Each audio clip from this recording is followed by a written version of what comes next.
Go ahead and take it away.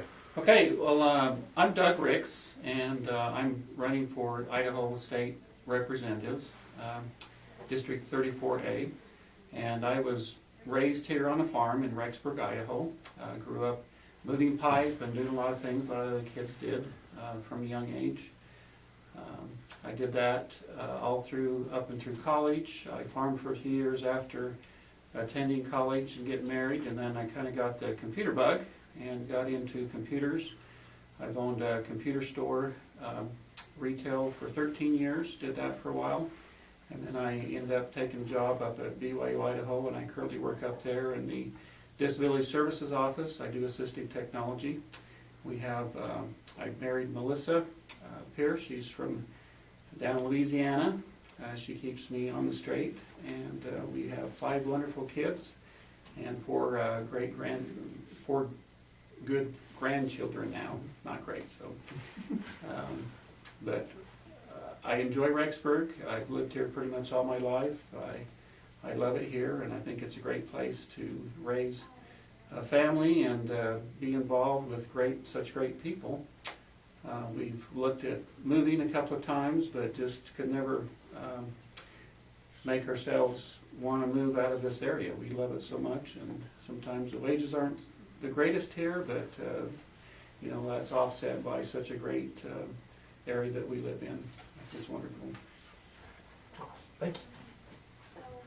Go ahead. Hi, I'm Representative Ron Nate, and I have a wonderful family. I have 4 kids, and I'm married to Maria Olson. She's from Idaho Falls, and we've been here in Rexburg for 17 years. I came here with the first wave of new faculty to teach at what was going to be the new BYU Idaho after transitioning from being Ricks. So I teach economics, and I went to the University of Utah. I grew up in Salt Lake City, Utah. Met my wife at the University of Utah. We went away to Connecticut for a few years to graduate school in economics. From there, we spent about 3 years in Ohio, and then I got the announcement that they were looking for an economics teacher for the new BYU Idaho, and that brought us out here. For the past 4 years, I've been the state representative for District 34A. When I ran for office, I made a commitment that I would only vote for legislation that was constitutional, fiscally responsible, and morally sound. And I think I've kept that commitment. I've worked on legislation. I've worked on advancing bills to reduce government, to increase freedom, to increase transparency, and reduce taxes. I also made a commitment to be responsive to the citizens of District 34. I promised to return every email, every letter, every phone call, and I've kept those promises. Not only that, another part of being responsive is letting the citizens know what's going on in Boise and educating them. I have a legislative update newsletter that I send out every week during the legislative session. There's 3,600 recipients every week that get that newsletter, and I try and keep them up to date on the major issues going on in the legislature and what the key bills are that are going through. It's hard work.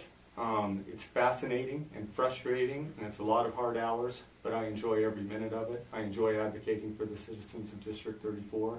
It takes me away from my family for 12 to 13 weeks of the year, but they step up. My 4 kids are part of the team. My wife is part of the team, and we work hard at it, and we'd be happy to serve another 2 years if the voters of District 34 are willing.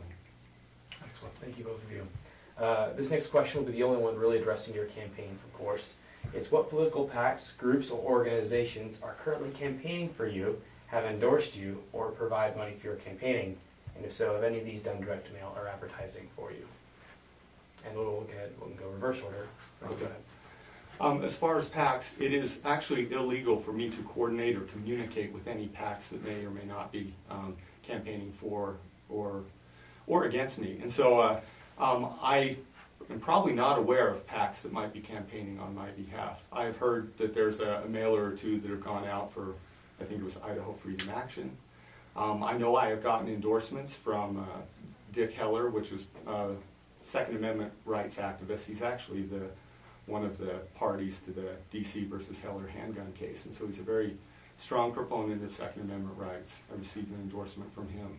I just found out yesterday that I'm getting a Friend of Agriculture award from the Farm Bureau, and that's for the second term running. And It's one I'm proud of because not only do they support and advance agricultural interests, they have a very strong constitutional component to their model policies. They follow those very closely.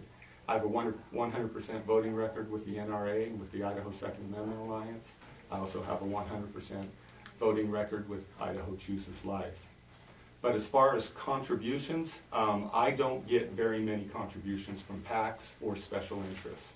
In the last election cycle, I got exactly 2 donations. One was an award from the Farm Bureau, and one was a $250 check from Idaho Chooses Life, who doesn't need to do that to influence me because I'm always voting for life, but they want to make sure that they have a pro-life person in that spot. Thank you. Doug, go ahead. Yeah, now, as far as PACs go, and again, yeah, that's true, we can't coordinate with PACs. I have received some money from local contributors here. I've had over 15 individuals and businesses who've contributed to my campaign here locally and continue to receive additional donations.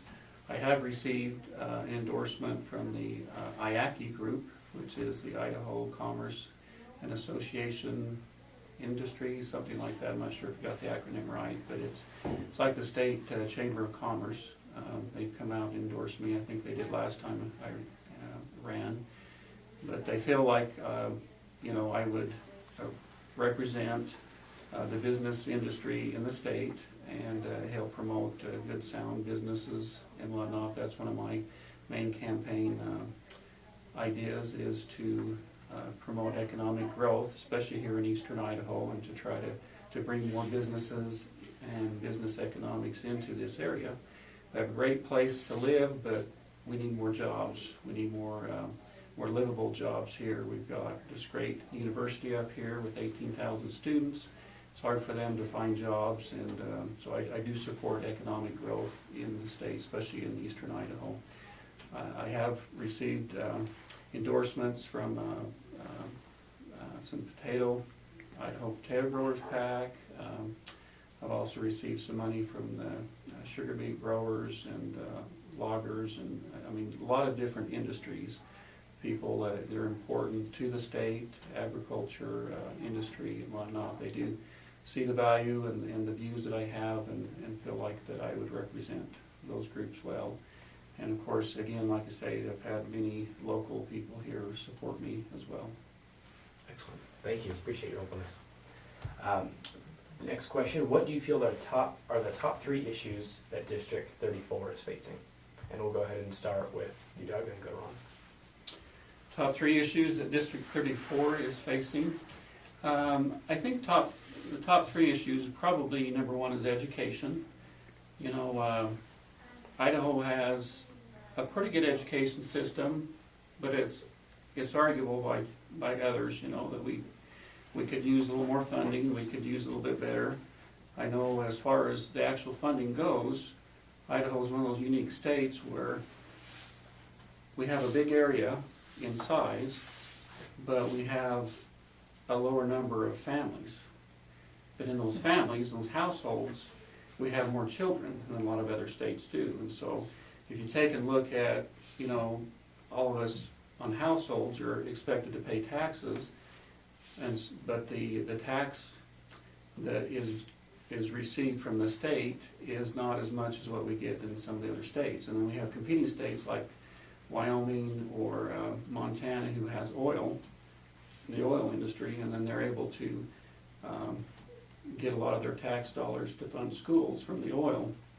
Idaho currently spends about 63 cents of every dollar that we have on school funding, which is actually much higher than most states do. But when it comes down to the actual amount of money given per pupil, we're down second to the bottom. Utah is the only other state that's lower than we are when it comes to the amount given to per pupil. So ours is around $6,500, give or take a little bit per person. But because of that larger family size that we have, you can argue, well, Idaho gets a bargain on, our education, and that may be true. But it does sometimes create some issues with school funding that I think we could do a little bit more, and I know the legislature over the last several years, I think in 2012, Governor Otter commissioned a group to study education, and they've produced some findings, and I think the legislature is trying to follow those recommendations from that group. And what it's done is actually created a roadmap, so we have a plan, and the legislature has been stepping up that funding to education. But education is always important. If you don't have a good education system, it's hard to attract businesses to the state and to grow our economy. And so education is really important. I think it's probably my number one thing that I feel is important. Second is the economy. The economy is one of those deals where you've got to have business coming. Businesses are either growing or they're shrinking. And with our state economy, it's kind of the same thing. If we can attract more businesses and have more things or things that would attract businesses here, then it's good for all of us, and it would allow us to hopefully increase our wages. This corridor that we have right here from Rexburg clear down to Pocatello is the second best economy in the state. We're virtually tied, I think, with northern Idaho on that, but we're not nearly as big as the Boise Valley. Boise is much, much bigger, and they get a lot more resources than we do. They get a lot of resources for roads and infrastructure, and if I'm elected as a representative for this area, I'll focus a lot of my time on helping to grow our economy here and fight for resources for roads and infrastructure that would benefit our area in eastern Idaho. With a little bit of encouragement, and I do support groups like the READY, the Regional Economic Development Group for eastern Idaho, to help attract businesses here and then to help attract growth. They've been able to successfully bring in the cobalt plant down there in Blackfoot. There's other things they're working on, but I will work with them and try to find ways that government and industry can work together to help bring those things here to make our economics better here. I also think that another important issue that we have in our area is school safety. We're all concerned about, the what-if scenarios. We don't want to have any kind of an issue with school safety and our kids put in jeopardy. As apart from our kids being with us at home and our families, we send them to school, and they probably spend more time in school than any other place.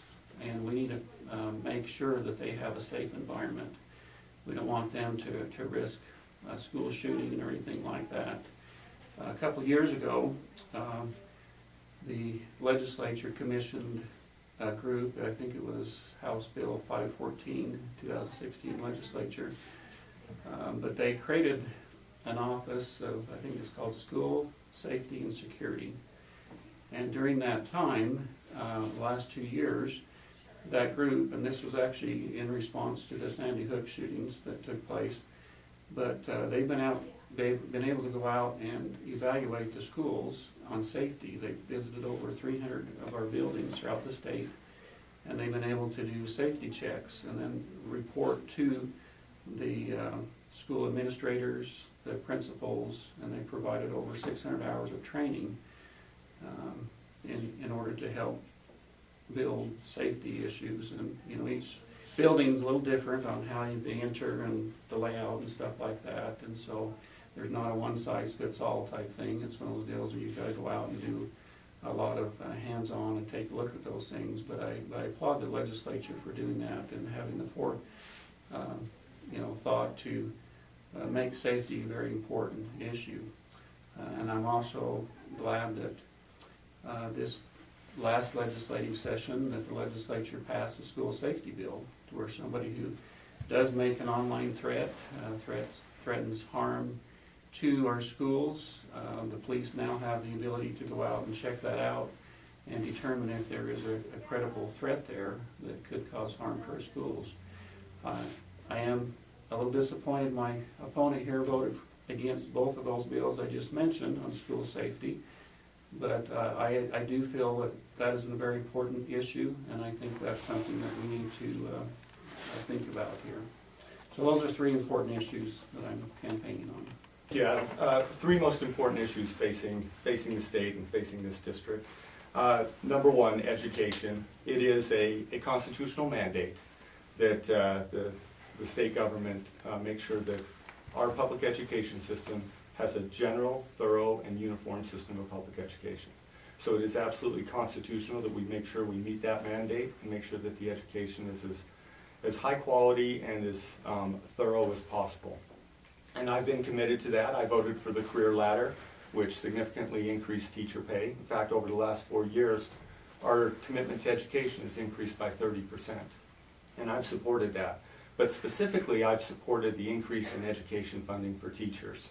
Because what we find is that Idaho struggles a bit in terms of competing for good teachers. And the main metric on getting good teachers is, are we paying them well? And so I focused on getting waste out of other areas of government, and found out last year that I identified $101 million of potential wasteful spending. Now, if that was used towards teacher salaries instead, we could have given every teacher in Idaho a $6,700 raise. And so even within the education budget, you know, there's motivation sometimes to say, you know what, here's a new program. Here's something that will address this need or this issue or whatever. When we do that, we are creating new line items that will compete with teacher pay for every year subsequent to that. So we have to be very careful about what new programs that we are setting up.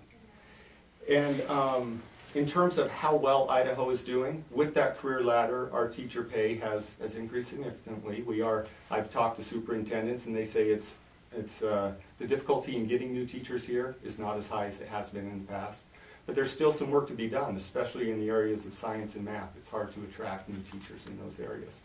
So we have some work to do on that. Within education, I would also say we need to get rid of top-down mandates. We need to get rid of Common Core as a state mandate, get rid of SBAC testing as a state mandate.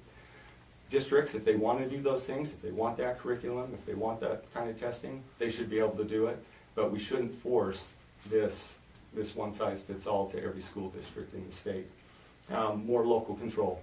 I would like to see an expansion of school choice opportunities. We have a fair number of Idahoans that choose homeschooling, choose private schooling. We ought to open that opportunity up to more students so they can choose the best education that fits their needs. I agree that the economy is an important issue too. Our economy is outperforming a lot of other states. It's a good time to be in business in Idaho. The unemployment rate is fairly low. However, there is still work to be done there too. I've been studying economics for 30 years. I'm an economics professor. Oh, and by the way, in talking about education, I've been an educator for over 20 years. So these are two of my specialties. In my studying of economics, one of my areas of research was public education economics. And so I've looked into these things. I understand the economy. I understand what drives an economy. And largely the thing that can make an economy grow and thrive is getting government off their backs. So if we have lower regulations, lower taxes, we'll see economic growth. My parents ran small businesses. I saw the stress and that they endured trying to meet a payroll when they had certain tax liabilities, certain regulatory liabilities. I've worked to free up our economy. The third issue that I think is really important to our state is the issue of freedom and sovereignty.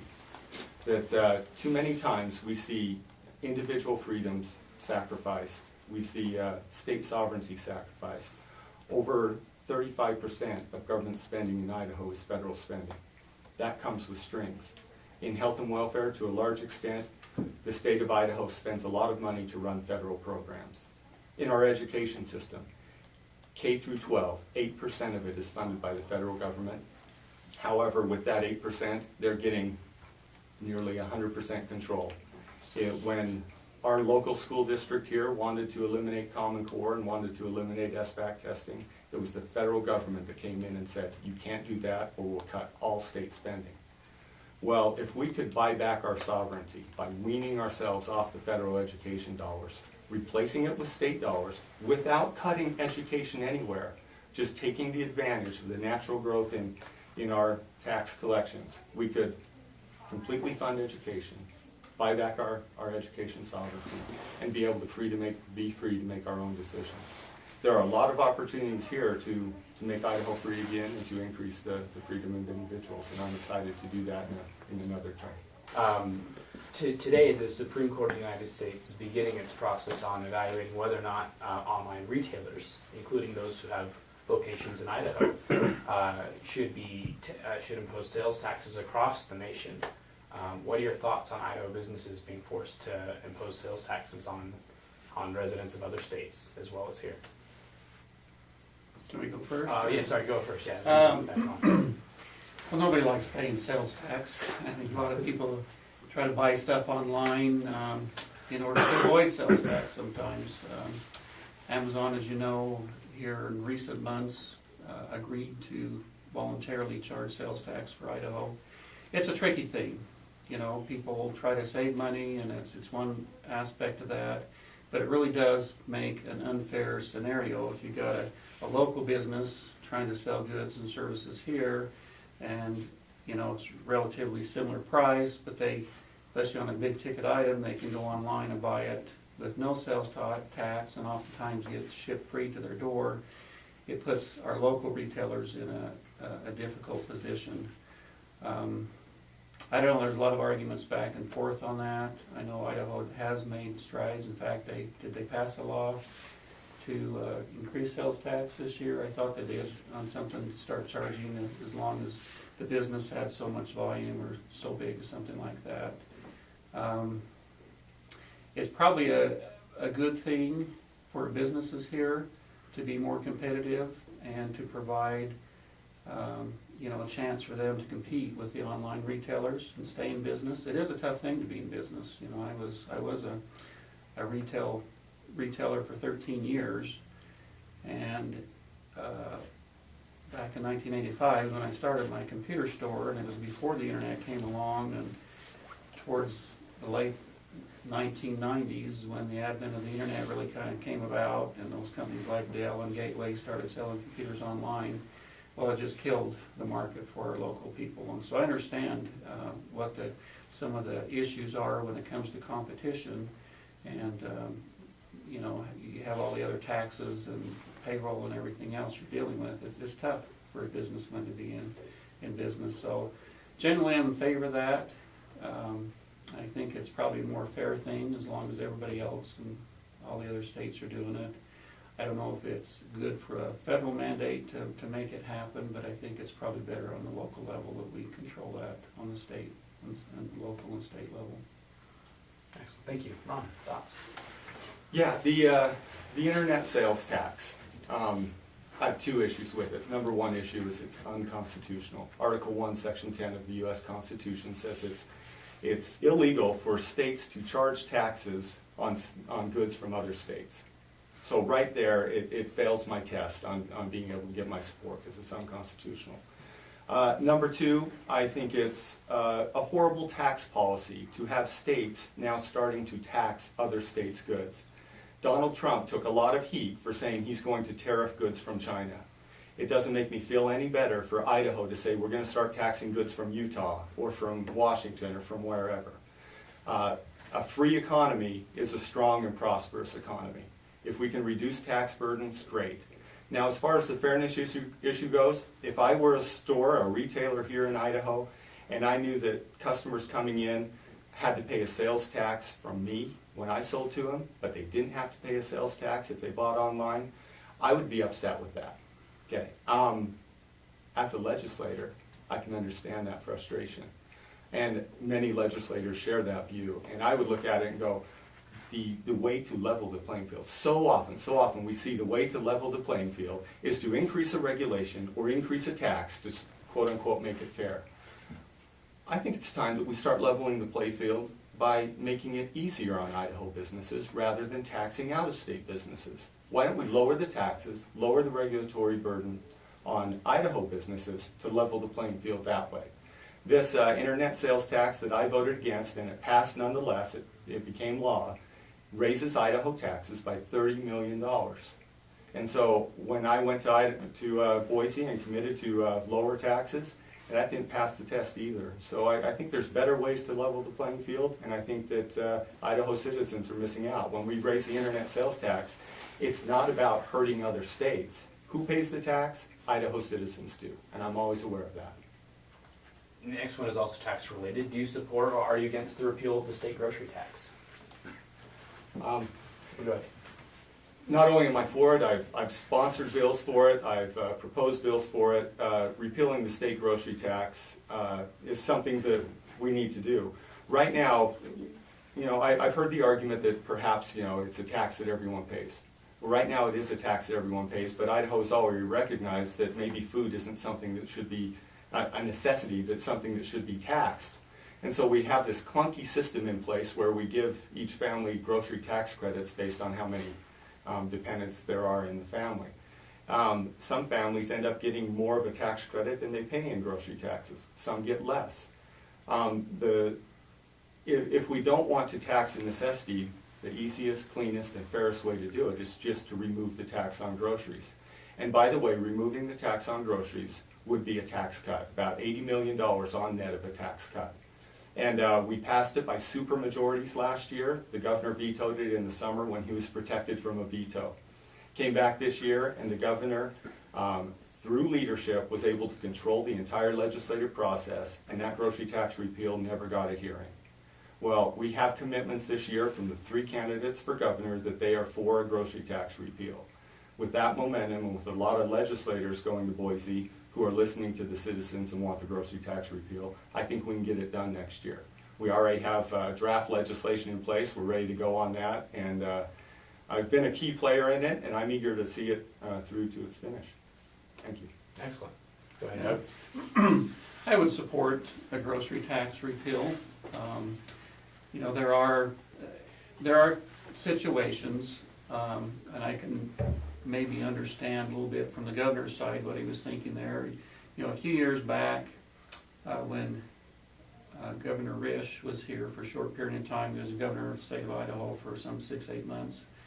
He called a special session of the legislature back in for the purpose of changing a tax formula and shifting some of the tax burden off of property taxes, and then added a 1% sales tax. We went from 5 to 6% at that time, and that's one of the main fundraisers or funding formulas for education. And so the grocery sales tax, I understand the idea of removing that. Those that do file their taxes and get the tax credit, it usually offsets that from a lot of the scenarios I've looked at. It's not a huge difference one way or the other. But I do understand, the burden on lower income people. Those that are on the lower end of the scale, if they're on assistance for the food stamp card called the CBT card, then they already don't pay sales tax on it. And so some of that's offset for those of the poorest citizens anyway of Idaho don't normally pay a lot of sales tax on groceries. And so, but overall, I think I would support it if there was a lot of momentum for it and our citizens wanted that. I would support a grocery tax repeal.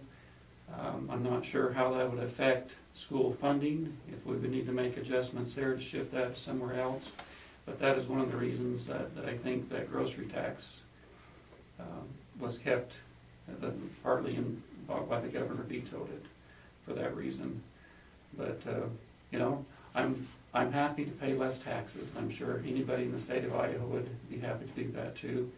We don't want to sacrifice our school funding, and I know Idaho does get a lot of we get a lot of money that comes into the coffers through travel and tourism too, and so there are a lot of people that come here to the state and they buy groceries and they pay the sales taxes, so they pay that.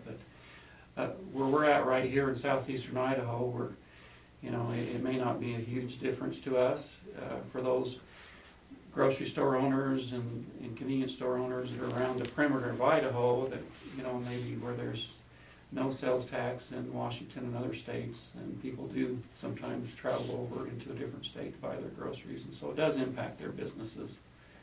But I would support that. I'd like to add on too that there's no education funding in peril with the grocery tax repeal. That every year we're bringing in about 300 million more tax collections than the prior year. The growth alone is more than enough to compensate for any tax cut in groceries. And so tax cut in groceries is $80 million. Just this past year we had over $300 million of extra tax collections that we didn't anticipate in the beginning of the year. Spent most of that, but the good news is we did provide income tax relief to a lot of Idaho families. And so even though we didn't get a grocery tax repeal, we got significant income tax relief. And now we just need to get to work on the grocery tax relief. So, thank you both. The next one, which, because you just edited that one there, we'll go ahead and start with that and then go back. Fair enough. As another education-related issue, school safety is one of the biggest issues in the nation right now. In the next legislative session, so the one that you're both, the one of you is elected to, how can the state legislature make Idaho schools safer? Yeah, well, I touched on that earlier. House Bill 665 is a good measure on doing that. You know, that came about because, of course, you know, the Florida shooting that happened in school down there, and then also over in Boise area, in the Boise Valley, in a 2-week period, there was over 14 threats that came online to schools. And it's a very big disruption thing. Sometimes the schools have to kind of hunker down and lock things down and try to determine if there's a credible threat. But the way the current law was that unless that threat was made on the school grounds, the law enforcement really couldn't do anything about it to stop it. And so it kind of actually allows, I don't know if they're pranksters, I think most of them were not credible threats, but it causes a lot of disruption to the school system. And if it was a credible threat, like it happened down in Florida, then you want to be able to send law enforcement over there to check that out. And again, as I mentioned, my opponent voted against that. I think it was a bad oversight on his part, short-sightedness, and I think it's something that I would have supported, and I do support that school safety bill. Our schools, again, you know, our kids spend a lot of time there. They need to be safe. We protect buildings, government buildings, and things all the time, and there's no reason we can't protect the schools and make them safer. School safety is one of those things that needs to be kind of initiated on the local level.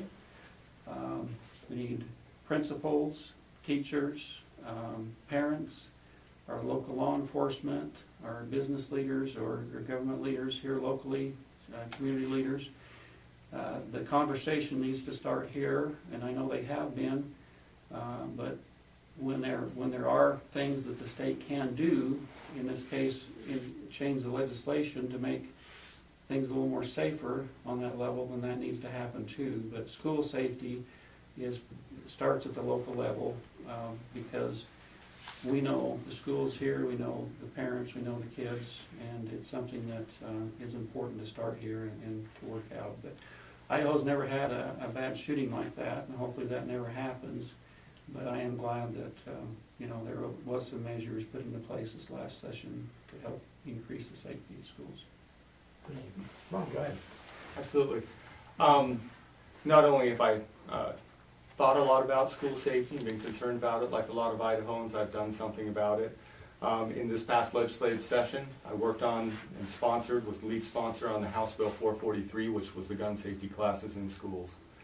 Every year, young kids come across guns, either in their own homes or other homes or wherever, and without proper training, they get into a lot of accidents and potentially fatal shootings.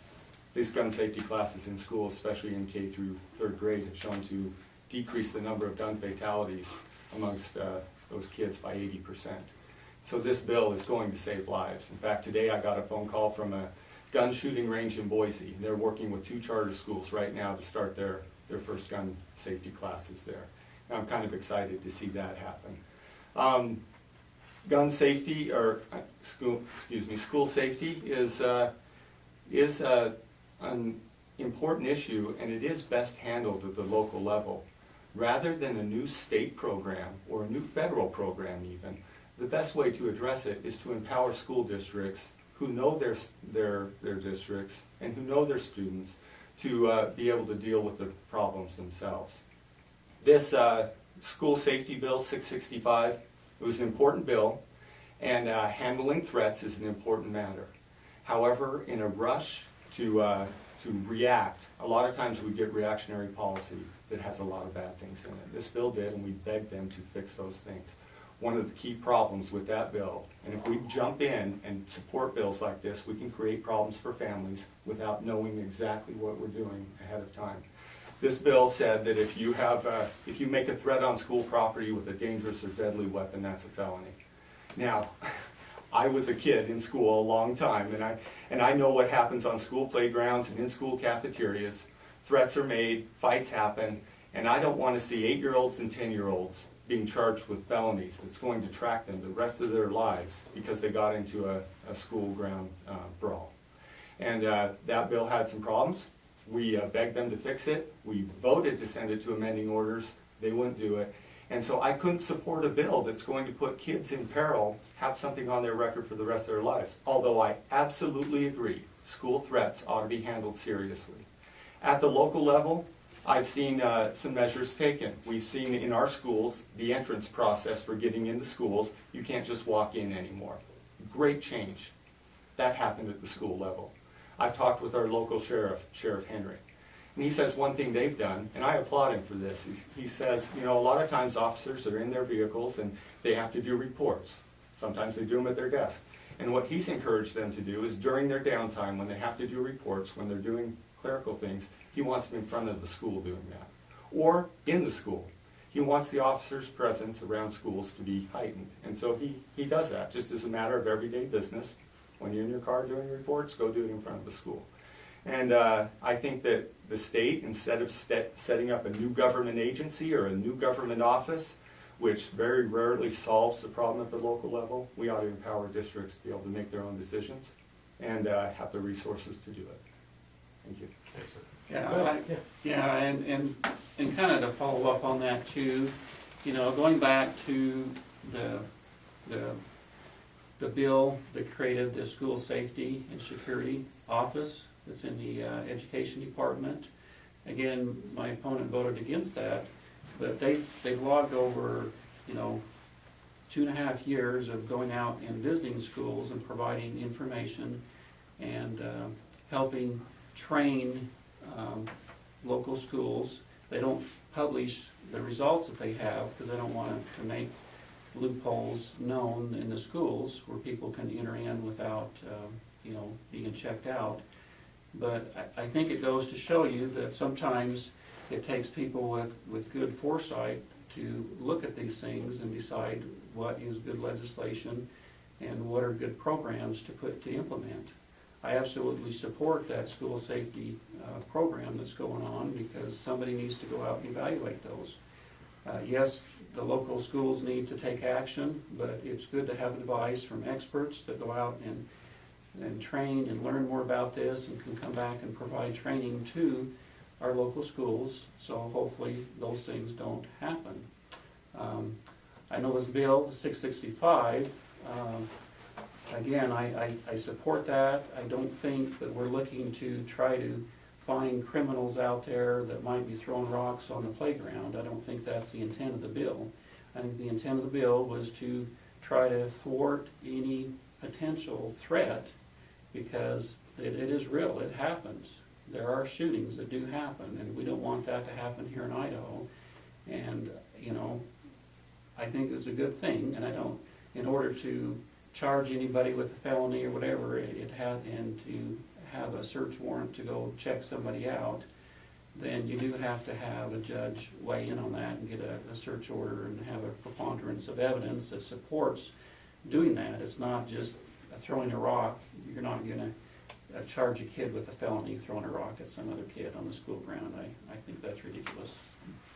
I think my opponent needs to go and read the bill because it exactly shows the danger you have in reactionary policy where you could vote for a bill that puts kids in peril of a record for the rest of their life. Although we both agree, and everyone in that legislature agrees, we need to make sure that we have safe schools. But we need to make sure we do it right as well. In this area of Idaho, in your district, there is a large senior population and also a large population that is low income. In regards to healthcare, how can the state of Idaho improve healthcare, the healthcare system for its residents in your district? And we'll go ahead and start with Ron and then go to Doug. How can the state of Idaho improve healthcare? I think number one, the best way to improve healthcare is to get as far away from the Affordable Care Act as possible. The reason why I first ran is because we had just set up a state health insurance exchange, and that was implementing Obamacare in Idaho. We were the only Republican state to set up a state health insurance exchange. And the promise at the time was that it was going to lower costs, expand options, increase quality of health care, and increase access. And it has done the exact opposite on all 4 counts. We've seen higher costs, we've seen higher deductibles, we've seen higher premiums. In fact, in a lot of ways, you're not even buying insurance anymore.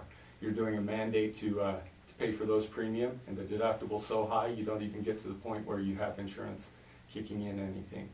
We used to have 6 or 7 insurance companies on the exchange. We're down to 2. We're now down to 2, and in some areas it's only 1. We've monopolized the health insurance industry in Idaho, and we've done it through implementing more of Obamacare. We need to get out of that. What we need to do is empower citizens to make their own decisions. The idea to expand Medicaid, I know it's popular in some circles, especially the health insurance circles, but this last bill that was being proposed by Governor Otter, House Bill 464, it was essentially a bailout for health insurance companies. It would have taken private citizens, forced them off of their health insurance, and put them on Medicaid, and it would have put the taxpayers paying $100 million for those patients. The health insurance companies would no longer have to pay those high costs, but the proposal was to do that on the promise, on the hope, on the dream that they would lower the health insurance premiums for other Idahoans. Nothing in the bill guaranteed it. It was a bad bill, it was a bad risk and a bad gambit. We could do better. In fact, Liberty legislators offered another alternative that relied on direct primary care that would reduce health care costs without creating that federal dependency. There are options. We just need to be creative, and we need to look at increasing freedoms rather than increasing dependency. Thank you. Doug, go ahead.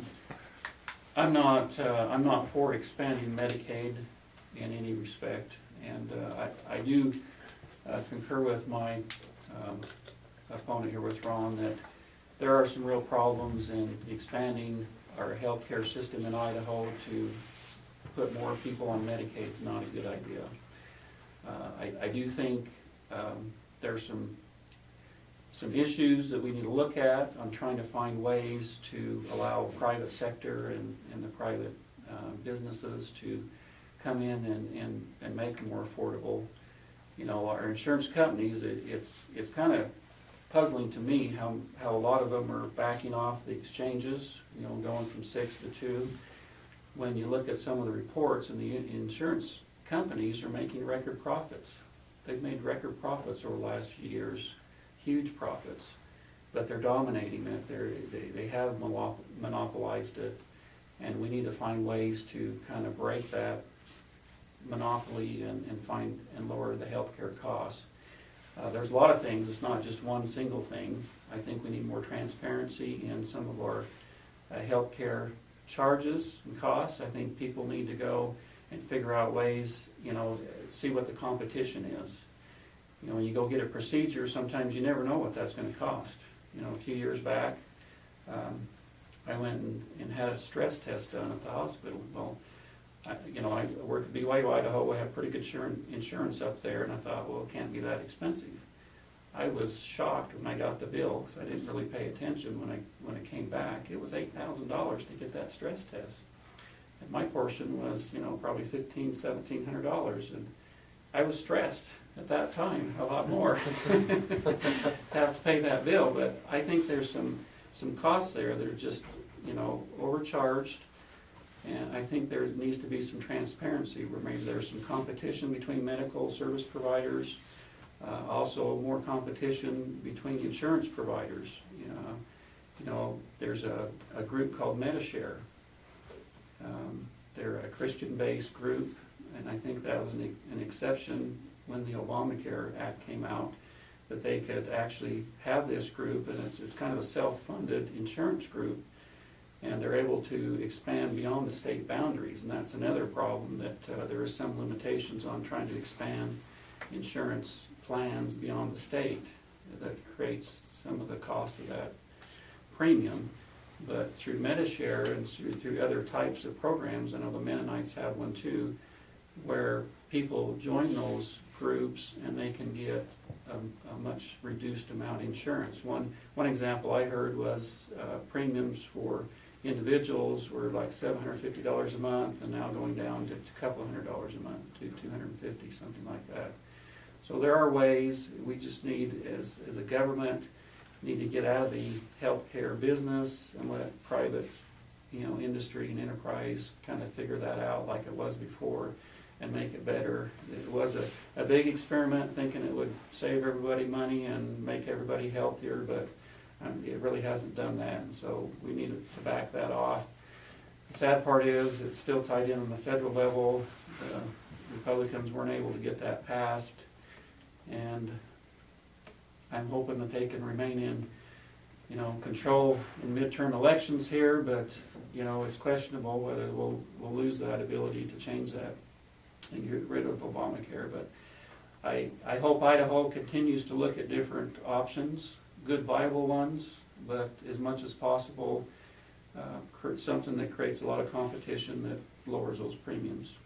And I know healthcare is important. I'm not sure that, I just remember growing up, and being self-employed, I had a hard time paying medical premiums when I had my business, and I had to get a little higher deductible type thing. It was expensive and it was tough, and I know that is always an issue, but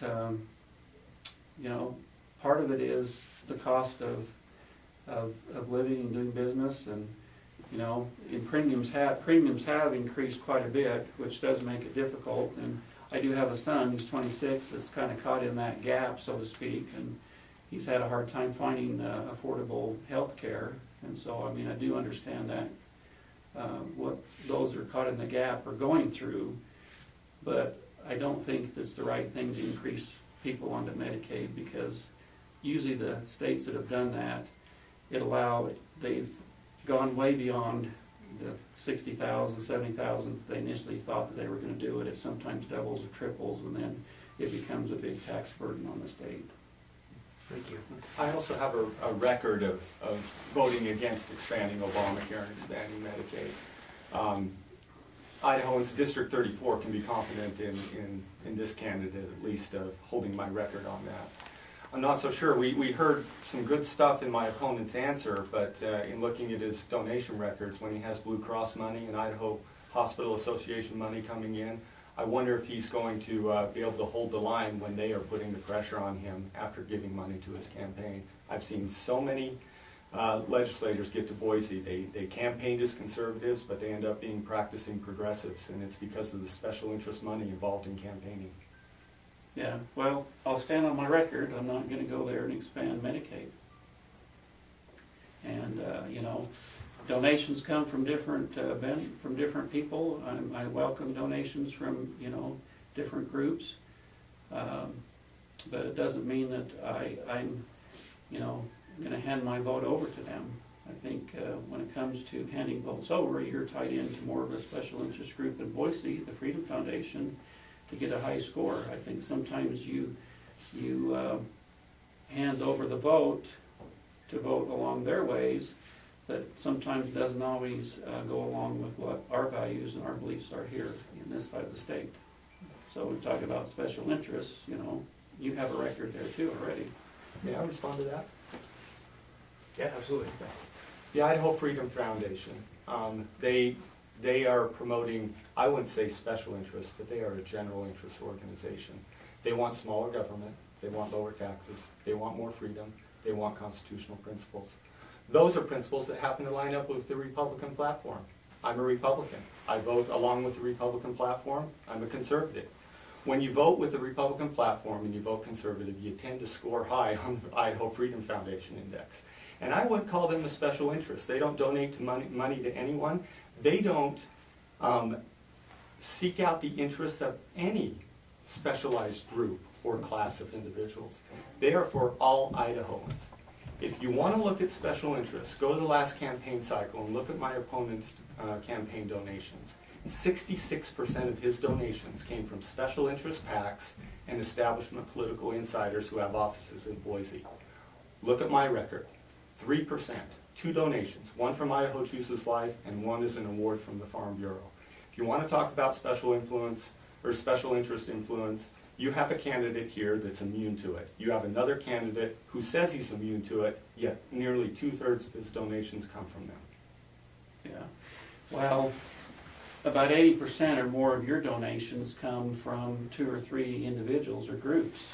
That's just not true. If you It look at is. campaign law, I cannot have 80% donations from. Okay, can I respond?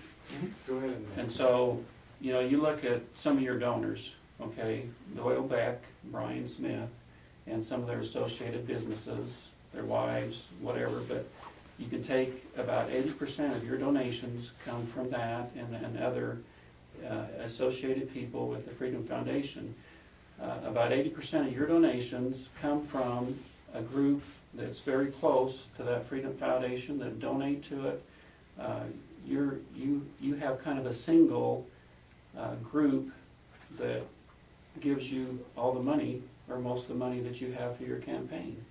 And you're beholden to them. You vote for them. You have that Freedom Index. You get the highest score. You vote. I could be a candidate for that group and not know anything about state government and rely on the emails I get from the Freedom Foundation and score 100% if I vote on how they tell me to. That's the special interest group that I'm talking about. With me, I'm from this area. I know the people. I know the history here. I've been here all my life. I know the things that are important like water and agriculture, and that's the things that I'll support. There are a lot of those groups that have given me funding, and that's okay. I like funding from agriculture and those important industries because those are the groups that I do support.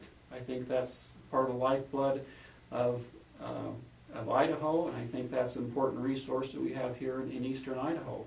But I would never trade my vote on, and hand it over to some group that sends me an email and says you have to vote this way to get this score.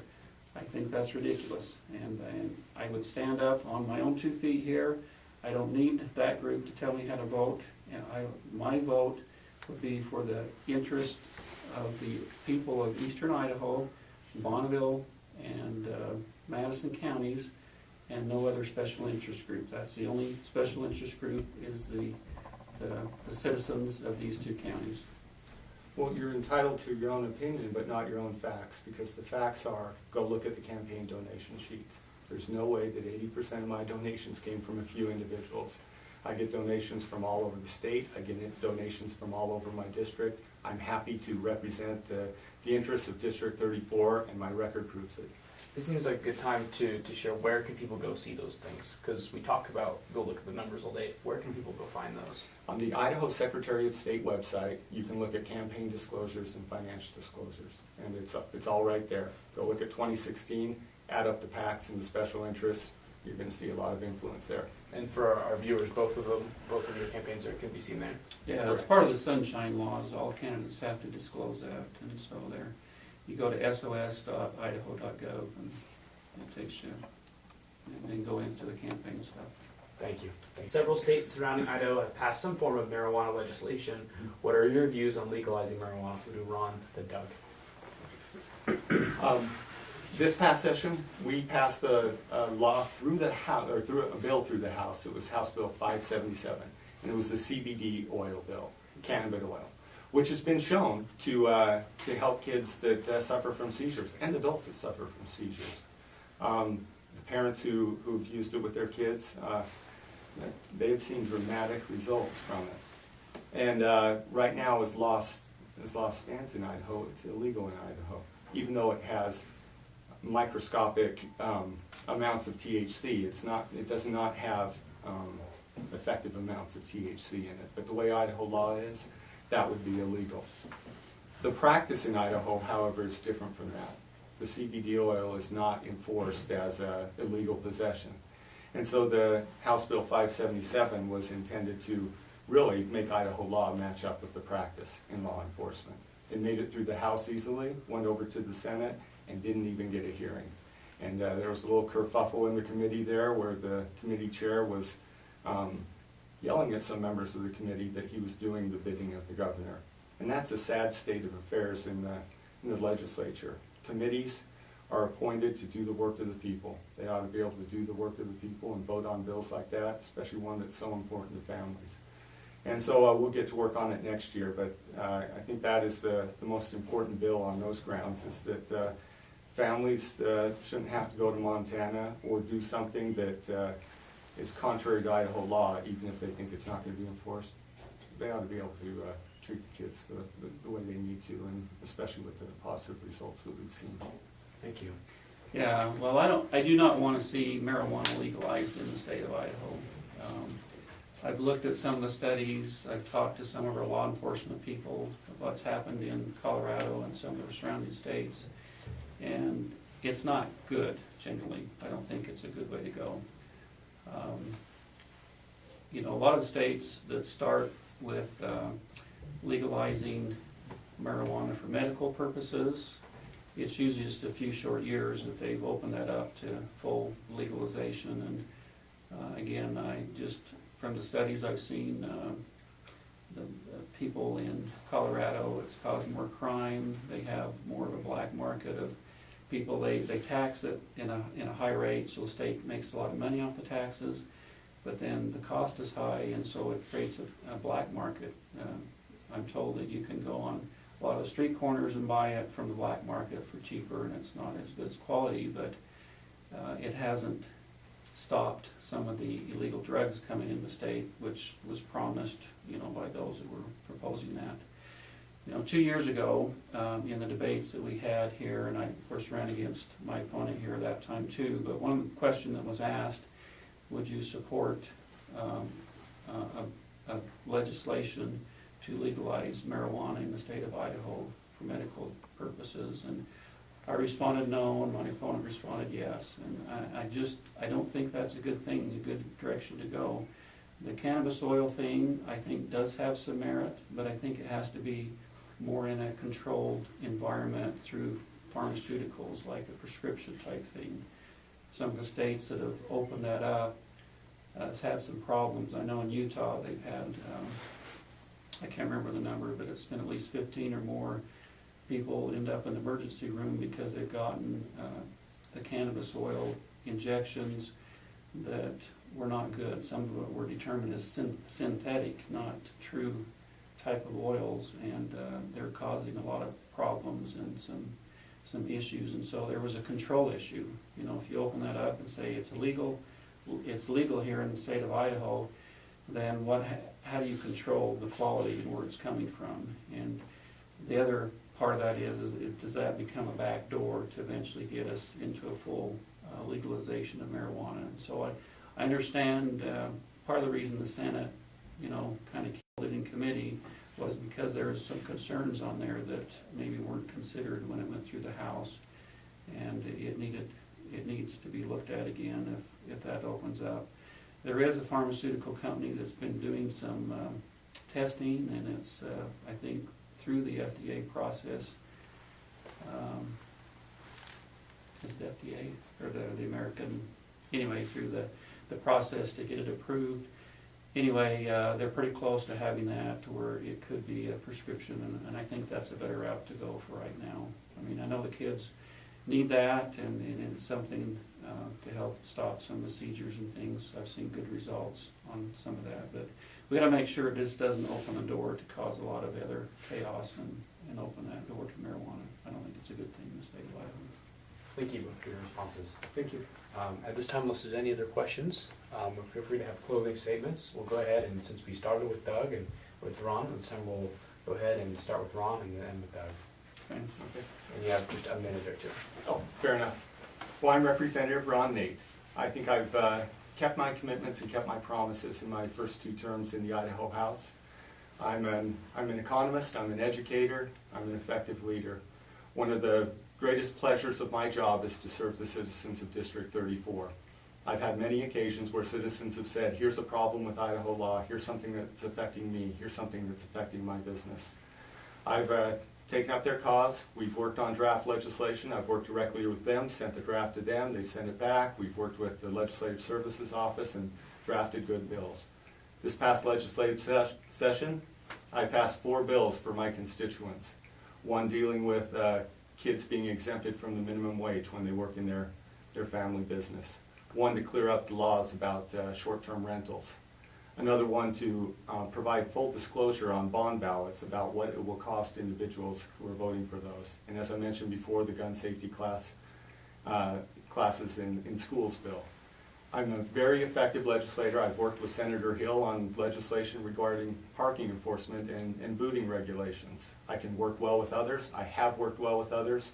Some of the most important bills I've worked on dealt with gun rights and dealt with pro-life legislation. There are kids walking around today that wouldn't have been had we not had the ultrasound information bill. I am happy to work for the citizens of District 34. I work hard at it. I work 12 to 14-hour days. I'm very responsive, and I promise to do the same again in another term. I'm Ron Nate, and I'd appreciate your vote on May 15th. Okay. All right, I'm Doug Ricks, and I'm running for State Representative House seat 34A against my opponent Ron Nate. I ran 2 years ago because I was concerned about our legislators working together for the common good of the citizens of Madison, Bonneville County. My opponent is often voting opposite, has done to the other 2 legislators, and he's been very contentious and disruptive to the legislative process in Boise. I don't think some of the things that he's done represent the good values that we hold dear here in Madison and Bonneville County. One of those things is he asked to be removed from his committee assignments in support of some things that were said by Heather Scott that, I was disappointed in him doing that. He claims it was for freedom of speech, but once he asked to be removed, of course he was denied that, thank goodness, by the speaker, but that would have given our voice, it would have silenced us. We wouldn't have had any representation. He was willing to trade that. But I will stand up for the good citizens of Madison, Bonneville County. I'll represent us here. I'll work hard to work with other legislators to get the work done and the important things. I'll work especially hard with our legislators here in eastern Idaho and those who represent this district likewise. I've been the Madison County Republican Central Chairman, Committee Chairman for the last 2.5 years. I've served faithfully on that. I've worked hard as a Republican to promote the Republican values. I've also been involved on the State Rules Committee for a couple of years in passing rules for the state party. I love this party. I love the Republican Party. I'm running because I am a Republican, and I don't like the creep of the influence or trying to take the far right, trying to take over our party. And my opponent, I'm a conservative, and I would consider him more of a far right type of a conservative, and I don't think some of the policies and the agenda that they have is good for the party overall. But I will work hard, I'll stay focused. I know the people here, and I will support you and do the best I can to represent the good folks here in District 34A.